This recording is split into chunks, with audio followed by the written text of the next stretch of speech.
Welcome நண்பா. இது பார்த்தீங்கன்னா உங்கள் வேல்ஸ் ஆடியோஸ். இன்றைக்கி எதை பற்றி பார்க்க போகிறோம்னு பார்த்தீங்கன்னா ஒரு கிளாஸ் டி ஆம்பிளிஃபையர் போர்டை பற்றி தான் பார்க்க போகிறோம். நார்மலாக எல்லாருக்குமே ஆம்பிளிஃபையர் போர்டுனா ஃபஸ்ட்டு ஆகிறது இந்த மாஸ்பெட்டு, எஸ்டிகே, டிடிஏ 7294, எஸ்டிகே 4141 இந்த மாதிரி தான் யாபத்துக்கு வரும். கிளாஸ் டி ஆம்பிளிஃபையர் பற்றி மேக்ஸிமம் யாருக்கும் அவ்வளோவா தெரிஞ்சிருக்காது. ஆம்பிளிஃபையர் செய்கிறவங்க கொஞ்சம் ஆம்பிளிஃபையர் பற்றி டீப்பாக தெரிஞ்சவங்களுக்கு மட்டும்தான் கிளாஸ் டி பற்றி தெரிஞ்சிருக்கும். நார்மலாக இருக்கிறவங்களுக்கு அதை பற்றி தெரிஞ்சிருக்காது. இப்போ வந்து இந்த போர்டை பற்றி ஃபுல்லாக பார்க்கலாம் வாங்க. நீங்கள் நம்ம சேனலுக்கு புதுசாக வந்துருந்தீங்கன்னா சப்ஸ்கிரைப் பண்ணி சப்போர்ட் பண்ணுங்கள், கூட உள்ள பெல் ஐக்கானையும் கிளிக் பண்ணுங்கள். இப்போ வாங்க வீடியோக்குள்ளே போகலாம். பார்த்திங்கன்னா எனக்கு வந்து பேக்கிங் வந்து இந்த மாதிரி தான் வந்துருந்துச்சு, கவரில் தான் வந்துருந்துச்சு. நான் ஏற்கனவே இதை ஓப்பன் பண்ணி பார்த்துட்டேன், ஏன்னா போர்டு ஒர்க் ஆகுதா இல்லையான்றதை செக் பண்ணணும். அதனால் நான் ஓப்பன் பண்ணி பார்த்துட்டேன். இப்போ வந்து உங்களுக்கு வந்து ஓப்பன் பண்ணி சாங்ஸ்லாம் ப்ளே பண்ணி காட்டுறேன். நார்மல் ஊப்பர் ஸ்பீக்கரில் எந்த அளவுக்கு இருக்குது, சப் ஊஃபரில் எந்த அளவுக்கு இருக்குதுன்னு நான் உங்களுக்கு வந்து டெஸ்ட் பண்ணி காட்டுறேன். இப்போ வந்து இதை வந்து ஓப்பன் பண்ணலாம். உள்ளே பார்த்தீங்கன்னா போர்டு வந்து இந்த மாதிரி தான் இருக்குது. இதில் பார்த்தீங்கன்னா இவங்களே ஒரு சீல்டு வயர் ஒன்று கொடுத்துருக்காங்க. இது ரெண்டு பக்கமே இந்த மாதிரி பின்னு டைப்பில் கொடுத்துருக்காங்க. இது வந்து ஒரு பின்னு வந்து கொஞ்சம் சின்னதாக கொடுத்துருந்தாங்க அப்படின்னா யூஎஸ்பி போர்டில் மாட்டுற மாதிரி யூஸ் பண்ணிக்கலாம். ஆனால் அது பார்த்திங்கன்னா ரெண்டுமே கொஞ்சம் பெரிய பின்னாக கொடுத்துட்டாங்க. எந்த இதில் மாட்டுறதுன்னு தெரியல. ஸோ பார்த்திங்கன்னா நான் வந்து இந்த வயர் யூஸ் பண்ணலை, இது வந்து ஓரமாக வச்சுட்டேன். இப்போ வந்து போர்டை பற்றி பார்க்கலாம். போர்டு பார்த்திங்கன்னா கொஞ்சம் சின்ன போர்டு தான். ஹீட் சிங் பார்த்திங்கன்னா கொஞ்சம் பெருசாக கொடுத்துருக்காங்க. நார்மல் போர்டு கூட ஒரு லெவலுக்கு ஹீட் ஆகும். ஆனால் அந்த போர்டு நான் டெஸ்ட் பண்ணி பார்த்தது வரைக்கும் ஹீட்டுன்ற பேச்சுக்கே இங்கே இந்த போர்டில் இடம் இல்லை அப்படின்ற மாதிரி தான் இருந்துச்சு. இப்போ வந்து இதோட கனெக்டிங் டீட்டெயில்ஸ் வந்து சொல்லிடுறேன். இந்த இடத்துல பார்த்திங்கன்னா விசிசி கிரவுண்டுன்ற இருக்கும். இது பார்த்திங்கன்னா வோல்டேஜு. இந்த இடத்துல பார்த்திங்கன்னா லைன் இன்னுன்னு இருக்கும். இதில் பார்த்திங்கன்னா right side volume, left side வால்யூம்னு அவங்க ஒரு ப்ரீ செட்டு கொடுத்துருக்காங்க. வால்யூம் பார்த்தோம்னா கூட்டி குறைச்சிக்கலாம். இது பார்த்திங்கன்னா வால்யூம் தான் கொடுத்துருக்காங்க, அவங்க கெய்னர் மாதிரி கொடுக்கல, வால்யூம் அப்படின்னு தான் போட்டு கொடுத்துருக்காங்க. இது பார்த்திங்கன்னா ஸ்பீக்கரு. இந்த ரெண்டு சைடு பார்த்திங்கன்னா ஸ்பீக்கரு. இந்த இடத்துல பார்த்திங்கன்னா மைனஸு, இந்த இடத்துல பார்த்திங்கன்னா ப்ளஸ்ஸு. இங்கே மைனஸு, இங்கே ப்ளஸ்ஸு அவங்களே கொடுத்துட்டாங்க. போர்டு பார்த்திங்கன்னா கொஞ்சம் சின்ன போர்டு தான். இங்கே வந்து ஒரு 6 கெப்பாசிட்டர் யூஸ் பண்ணியிருக்காங்க. 330 எம்எஃப்டியில் 35 வோல்ட் கெப்பாசிட்டர், 4 கெப்பாசிட்டர் யூஸ் பண்ணியிருக்காங்க. அடுத்து பார்த்திங்கன்னா இங்கே ஒரு குட்டி கெப்பாசிட்டர் யூஸ் பண்ணியிருக்காங்க. இந்த இடத்துல பார்த்திங்கன்னா அவங்க வந்து ஒரு குட்டி டயோடு மாதிரி கொடுத்துருக்காங்க. இது வந்து நம்ம வந்து சப்ளை வந்து தப்பாக கொடுத்துட்டாலும் ரிட்டர்ன் உள்ளே போகாமல் இருக்கிறதுக்காக இந்த டயோடு கொடுத்துருக்காங்க. அடுத்து பார்த்திங்கன்னா இந்த இடத்துல பார்த்திங்கன்னா ஒரு குட்டி ப்ளூ கலர் எல்இடி லைட் ஒன்று கொடுத்துருக்காங்க. ஃபஸ்ட்டு ஒன்று பார்த்திங்கன்னா ரெசிஸ்டர், ரெண்டாவது உள்ளது பார்த்திங்கன்னா டீன்னு இருக்கிறது பார்த்திங்கன்னா டயோடு, உங்களுக்கு தெரியும்னு நினைக்கிறேன். ரெண்டாவது உள்ளது பார்த்திங்கன்னா அந்த டயோடு, டீன்றது டயோடு. இதில் பார்த்திங்கன்னா எல்இடியும் டயோடும் கிட்டத்தட்ட ஒன்று தான். எல்இடின்றது லைட்டிங் எமிட்டிங் டயோடுன்னு வரும், அதான் எல்இடி. ஸோ பார்த்திங்கன்னா அதுவும் ஒரு டயோடு தான்.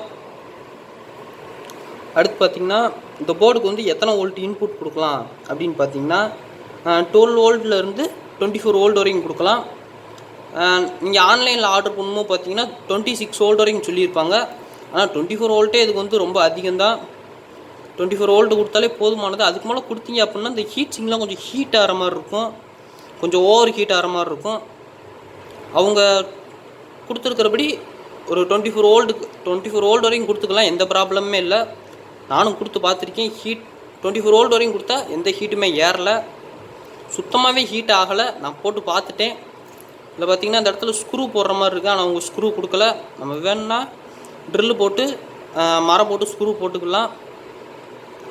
அடுத்து பார்த்திங்கன்னா இந்த போர்டுக்கு வந்து நம்ம இப்போ பவர் சப்ளை கொடுத்து ஆன் பண்ணி பார்க்கலாம். இப்போ பார்த்திங்கன்னா நான் ஏற்கனவே பார்த்திங்கன்னா ஒரு சர்க்யூட் வந்து ஒன்று ரெடி பண்ணி வச்சுருக்கேன். சப் ஊஃபருக்கும் சர்க்யூட் ரெடி பண்ணியிருக்கேன். பேஸ் ட்ரிபிள் இந்த இடத்துல அதுவும் ரெடி பண்ணி வச்சுருக்கேன். இப்போ ரெண்டுமே லைன் கொடுத்து எந்த மாதிரி படிக்குது அப்படின்றத பார்க்கலாம். இதில் பார்த்திங்கன்னா அவங்க வந்து ஸ்க்ரூ போடுற மாதிரி கொடுத்துருக்காங்க. ஸோ நம்ம சால்ட்ரிங் பண்ண வேண்டிய வேலை வந்து இருக்காது. இந்த இடத்துல பிளக்கிங் டைப்பில் கொடுத்துருக்காங்க. ஸோ எங்கேயுமே நம்ம சால்ட்ரிங் பண்ண வேலை இல்லை. இன்புட்டு அதாவது ஆடியோ சிக்னலு, இது வோல்டேஜ் இன்புட்டு, இது ரெண்டு ஸ்பீக்கர் அவுட்புட்டு. இவ்வளோ தான் இதோட பின்ஸ் ஃபுல்லாக இவ்வளோ தான் பின் எல்லாமே. இப்போ வந்து இதுக்கு வந்து நம்ம இன்புட் கொடுக்கலாம்.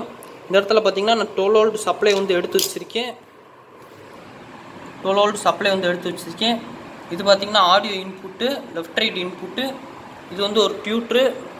இது வந்து ஒரு normal woofer, EVA 8 inch woofer. Sub ஊஃபரும் என்கிட்ட இருக்குது. நான் ரெண்டையுமே கனெக்ட் பண்ணி காட்டுறேன். இந்த இடத்துல பார்த்திங்கன்னா சப்பு ஃப்ரீயும் வச்சுருக்கேன். சப்பு ஃப்ரீ இன்புட் கொடுத்து எந்த அளவுக்கு பேஸ் இருக்குது அதையும் காட்டுறேன். இப்போ நான் வந்து உங்களுக்கு கனெக்ஷன் பண்ணி காட்டுறேன். பார்த்திங்கன்னா போர்டு இங்கே இருக்குது.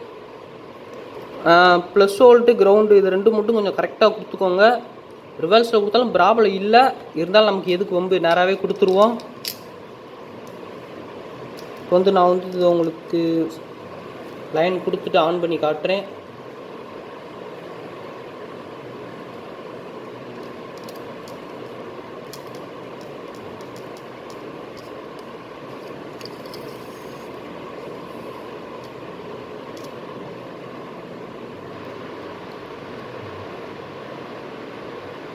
இப்போ வந்து இதை லைன் கொடுக்கலாம். லைன் வந்து கொடுத்துட்டேன். அடுத்து பார்த்திங்கன்னா ஒரு சைடு ஸ்பீக்கரையும் இன்னொரு சைடு டியூட்டரையும் நான் கனெக்ட் பண்ணுறேன். இந்த சைடு வந்து ஸ்பீக்கர் கனெக்ட் பண்ணிக்கிறேன். அவங்களே பாசிட்டிவ் நெகட்டிவ் வந்து அவங்களே கொடுத்துருக்காங்க, நம்ம அதுபடி கனெக்ட் பண்ணிக்கலாம், ஒரு ப்ராப்ளமும் இல்லை. அடுத்து பார்த்திங்கன்னா ஸ்பீக்கர் கனெக்ட் பண்ணியாச்சு, அதாவது ஊஃபர் கனெக்ட் பண்ணியாச்சு. அடுத்து வந்து டியூட்டர் கனெக்ட் பண்ணிக்கலாம்.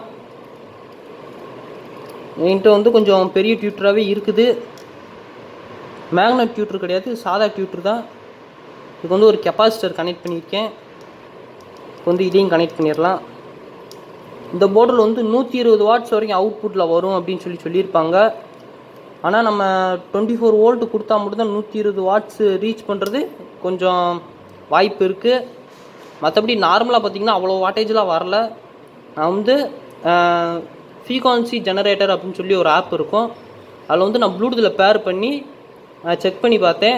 50 ஹெர்ட்ஸ் ஃப்ரீக்வன்சி கொடுத்து மேக்ஸிமம் வால்யூம் வச்சு பார்த்தேன். மேக்ஸிமம் பார்த்திங்கன்னா மல்டிமீட்டர் வந்து 12 வோல்ட்டு தான் காட்டுச்சு, அதுக்கு மேலே காட்டலை. ஆனால் அவங்க பார்த்திங்கன்னா 120 வாட்ஸ்ன்னு சொல்லி கொடுத்துருக்காங்க. அது என்ன காரணம் தெரில, உங்களுக்கு தெரிஞ்சால் கமெண்ட்டில் சொல்லுங்கள். அடுத்து பார்த்திங்கன்னா டியூட்டரும் கனெக்ட் பண்ணியாச்சு. இன்னும் ஒன்று ஆடியோ மட்டும்தான். இப்போ ஆடியோவே மாட்டிடலாம். இப்போ வந்து இது வந்து ஸ்டீரியோ தான் கொடுத்துருக்கேன். கொடுத்துட்டு இப்போ வந்து இந்த இடத்துல பார்த்திங்கன்னா சப்ளை கொடுக்கலாம். இங்கே பார்த்திங்கன்னா சப்ளை இருக்குது. இது வந்து கிரவுண்டு, இது வந்து பாசிட்டிவ் வோல்ட்டு. பார்த்திங்கன்னா பாசிட்டிவ் வோல்ட்டு கொடுத்தோன்னே போர்டு வந்து ஆன் ஆகும். இப்போ பார்த்திங்கன்னா ஆன் ஆயிடுச்சு, பேனல் ஆன் ஆயிடுச்சு. இங்கே போர்டில் பார்த்திங்கன்னா குட்டி ப்ளூ கலர் லைட் எரியுது. இப்போ வந்து நான் உங்களுக்கு பாட்டு வந்து ப்ளே பண்ணி காட்டுறேன்.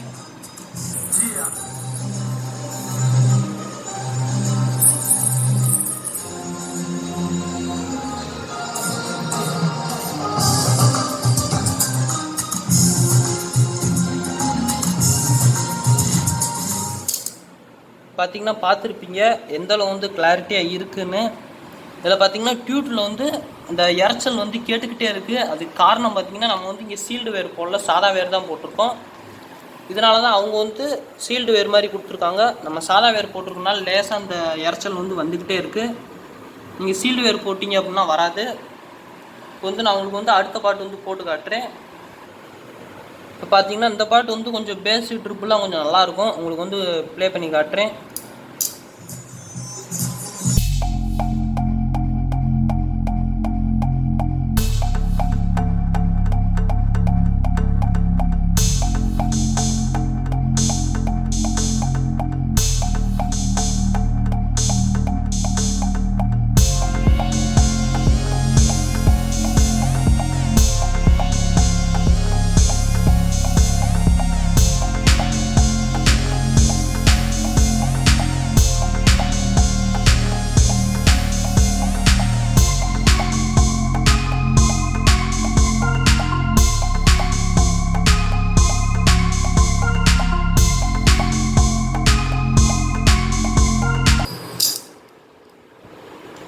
கிளாரிட்டி பார்த்திங்கன்னா நல்லா தான் இருக்குது. நம்ம ஒரு மாஸ்பெட் அளவுக்கும் இல்லாமல் எஸ்டிகே அளவுக்கும் இல்லாமல் ஒரு நல்ல கிளாரிட்டி இருக்குது.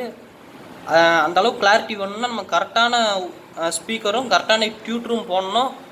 என்னால் பார்த்திங்கன்னா வால்யூம் கண்ட்ரோல் ஏதோ ஒரு டஸ்ட் ஏதோ அடைச்சிருக்கும் போல், அதனால தான் லேசாக டியூட்டில் வந்து கிச்சு கிச்சின்னு கேட்குது. மற்றபடி போர்டிலலாம் கம்ப்ளைண்ட் இல்லை. இந்த சவுண்டு பார்த்தீங்கன்னா வால்யூம் கண்ட்ரோலில் இருந்து தான் வருது, மற்றபடி போர்டுலலாம் கம்ப்ளைண்ட் கிடையாது. இப்போ வந்து நான் உங்களுக்கு வந்து இந்த இடத்துல பார்த்தீங்கன்னா எனக்கு சப்புக்கான லைனும் இருக்குது, இதுவும் நான் உங்களுக்கு கொடுத்து காட்டுறேன். அதுக்கு முன்னாடி பாட்டு பார்த்தீங்கன்னா இன்னொரு டைம் ப்ளே பண்ணிக்கலாம்.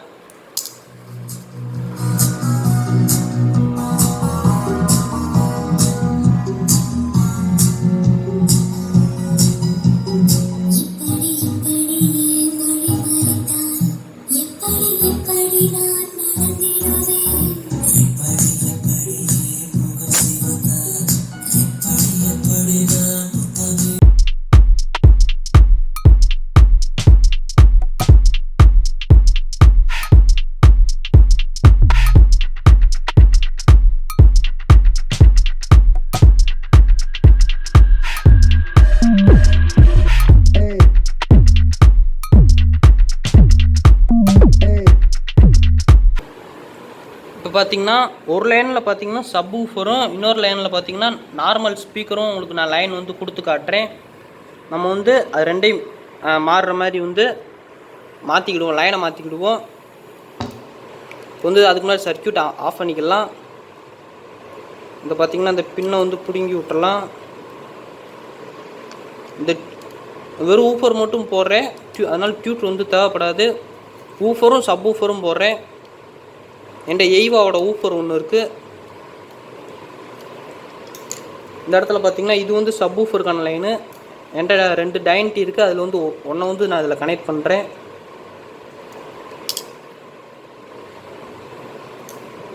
இப்போ வந்து நம்ம நார்மல் ஆம்ப்ளிஃபையரை விட ஒரு எஸ்டிகே விட கிளாஸ் டி ஆம்ப்ளிஃபையர் வந்து கொஞ்சம் தெளிவாக தான் இருக்கும். இந்த ஹீட் சிங்க் அடியில் தான் பார்த்தீங்கன்னா டிபிஏ அப்படின்னு சொல்லக்கூடிய ஐசி வந்து உள்ளே இருக்கும். நம்ம நார்மல் ஐசி மாதிரிலாம் இருக்காது, நம்ம நார்மல் எஸ்டிகே அந்த மாதிரி இருக்காது. இது வந்து ஒரு ப்ராசஸர் ஐசி மாதிரி தான் இருக்கும் பார்க்குறதுக்கு. ஒரு ப்ராசஸர் ஐசி எந்த மாதிரி இருக்குமோ அந்த மாதிரி தான் உள்ளே வந்து இருக்கும்.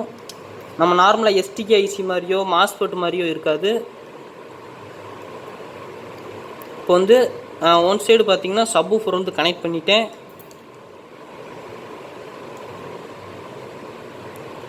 அடுத்து இந்த சைடு பார்த்தீங்கன்னா நார்மல் ஸ்பீக்கர், அதாவது ஊஃபர் வந்து கனெக்ட் பண்ணிக்கிடுவோம். ஸ்பீக்கர் ஊஃபர் எப்படி வேணால் சொல்லலாம். ஸ்பீக்கர்னு பார்த்தீங்கன்னா நார்மலாக வாய்ஸ் மட்டும் வரும். ஊஃபர்னால் வாய்ஸ் வந்து கொஞ்சம் பேஸ் வந்து கொஞ்சம் கூடுதலாக விழுகும். சப் ஊஃபர்னு பார்த்தீங்கன்னா பேஸ் மட்டும் தான் விழுகும். இதுதான் அதுக்கு 3க்குள்ள வித்தியாசம். இந்த ஸ்பீக்கர் வந்து எத்தனை வகைப்படும் அப்படின்னு சொல்லி எக்ஸ்பிளைன் வேணும் அப்படின்னா சொல்லுங்கள், நான் தனியாக உங்களுக்கு வீடியோ போடுறேன். வீடியோ கொஞ்சம் 2-3 பேர் கேட்டிங்கன்னா நான் கண்டிப்பாக வீடியோ போடுறேன். ஸ்பீக்கர் எத்தனை வகைப்படும், அது எது எதில் எவ்வளோ ஃப்ரீக்வன்சி வரைக்கும் வரும் அப்படின்றத நான் உங்களுக்கு தனியாக டெஸ்ட் பண்ணி வீடியோ போடுறேன். எத்தனை பேருக்கு வேணும் அப்படின்றத சொல்லுங்கள். இது பார்த்திங்கன்னா சப் ஊஃபருக்கான லைனு. இதுக்கு ஒரு வால்யூம் கண்ட்ரோல் கொடுத்து இதுக்கும் அதே மாதிரி பின்னு வச்சுருக்கேன். இப்போ வந்து இதை வந்து கனெக்ட் பண்ணிக்கலாம். கனெக்ட் பண்ண பிறகு பார்த்திங்கன்னா இதில் வந்து ஒரு வயர் வந்து எம்டியாக இருக்கும். உங்களுக்கு காட்டுறேன். இந்த வயர் பார்த்திங்கன்னா ஒரு லைனில் பார்த்திங்கன்னா சப் ஊஃபர் கொடுத்துருக்கேன், இன்னொரு லைனில் பார்த்திங்கன்னா இந்த வயர் எம்டியாக இருக்கும். இதை வந்து நம்ம வந்து ஸ்டீரியோவில் வந்து கனெக்ட் பண்ணிக்கிடுவோம். லேஸ் அந்த வயரை மட்டும் இன்புட் கொடுத்துக்கிடுவோம். கொடுத்துக்கிட்டோம்னா இது படிக்க ஆரம்பிச்சிடும். ஒன் சைடு ஸ்பீக்கரும் இன்னொரு சைடு ஊஃபரும் கனெக்ட் ஆகிரும். இப்போ வந்து நான் அதை ஆன் பண்ணுறேன். அதுக்கு முன்னாடி வால்யூம்லாம் குறைச்சிக்கிடுவோம், சடனாக வால்யூம் ஏறிடக்கூடாது. இப்போ வந்து ஆன் பண்ணிட்டேன். இப்போ வந்து வால்யூம் ஏற்றலாம்.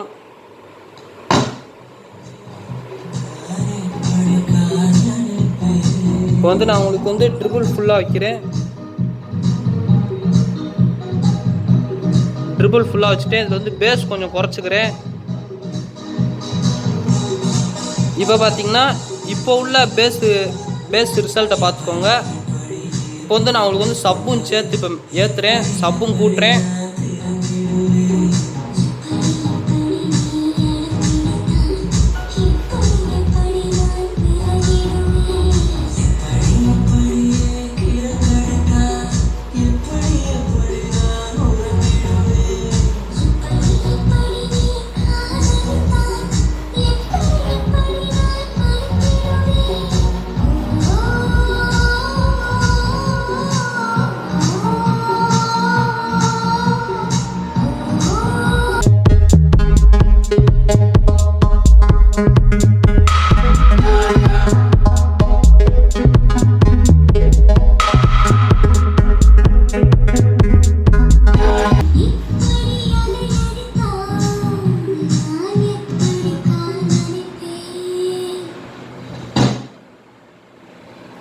பார்த்தீங்கன்னா பார்த்துருப்பீங்க கிளாஸ் டி ஆம்பிளிஃபையர் போர்டு வந்து எந்தளவு தெளிவாக இருக்குது அப்படின்றத.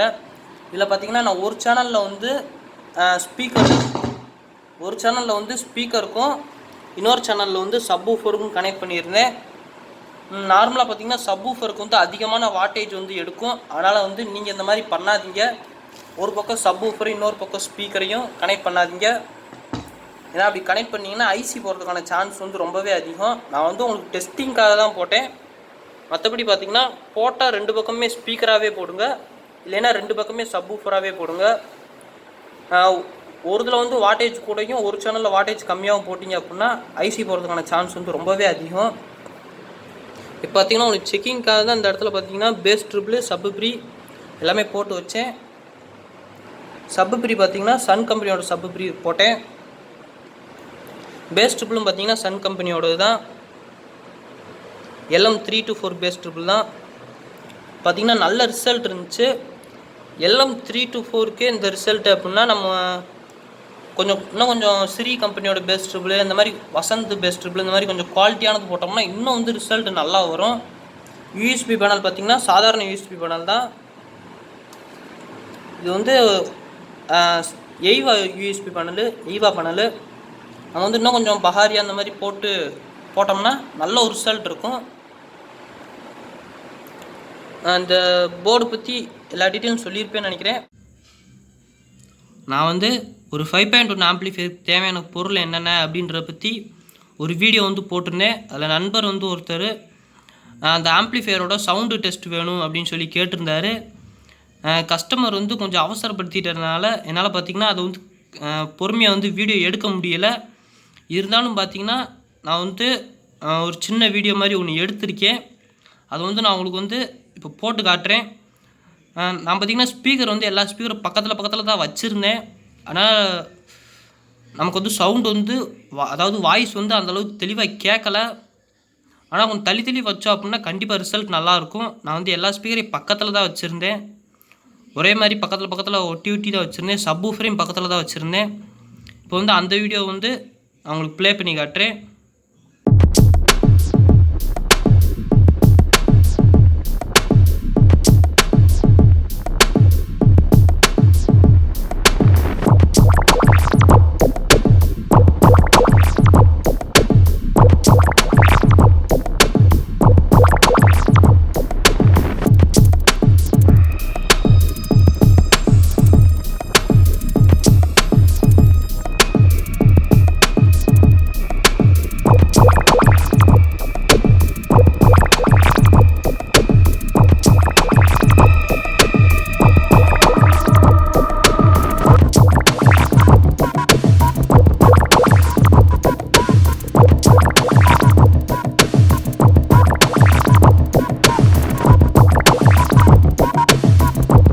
பார்த்திங்கன்னா இந்த ஆம்பிளிஃபையரோட ரிசல்ட்டை வந்து பார்த்துருப்பீங்க எந்தளவு தெளிவாக இருக்குது அப்படின்றத. இது பார்த்திங்கன்னா இந்த வீடியோ வந்து எடுத்து முடிச்சிட்டேன். அதாவது இந்த கிளாஸ் டி ஆம்பிளிஃபையர் போர்டோட வீடியோ வந்து எடுத்து முடிச்சிட்டேன். அதுக்கப்புறமா தான் எனக்கு ஞாபகம் வந்துச்சு இந்த மாதிரி அந்த நண்பர் ஒருத்தர் கேட்டிருந்தாரு அப்படின்னு. என்னால் முழுசாக வீடியோ எடுக்க முடியாதனால நான் எடுத்த வரைக்கும் அந்த வீடியோ வந்து எடிட்டிங் பண்ணி இடையில வந்து ஆட் பண்ணி தான் அந்த வீடியோ போட்டிருக்கேன். அவ்வளோதான் ஃப்ரெண்ட்ஸ் இந்த வீடியோ. நீங்கள் நம்ம சேனலுக்கு புதுசாக வந்துருந்தீங்கன்னா சப்ஸ்கிரைப் பண்ணி சப்போர்ட் பண்ணுங்கள். கூட உள்ள பெல் ஐக்கானே கிளிக் பண்ணுங்கள். இந்த மாதிரி ஆம்பிளிஃபையர் போர்டு பற்றி தெரியணும் அப்படின்னா நம்ம சேனலை ஃபாலோ பண்ணி வச்சுக்கோங்க. முக்கியமாக பெல் ஐக்கான் ஆன் பண்ணி வச்சுக்கோங்க. அப்போ தான் நம்ம போடுற வீடியோஸ் உடனுக்குடனே நோட்டிஃபிகேஷனில் வரும். Thank you friends. தேங்க்ஸ் ஃபார் வாட்சிங்.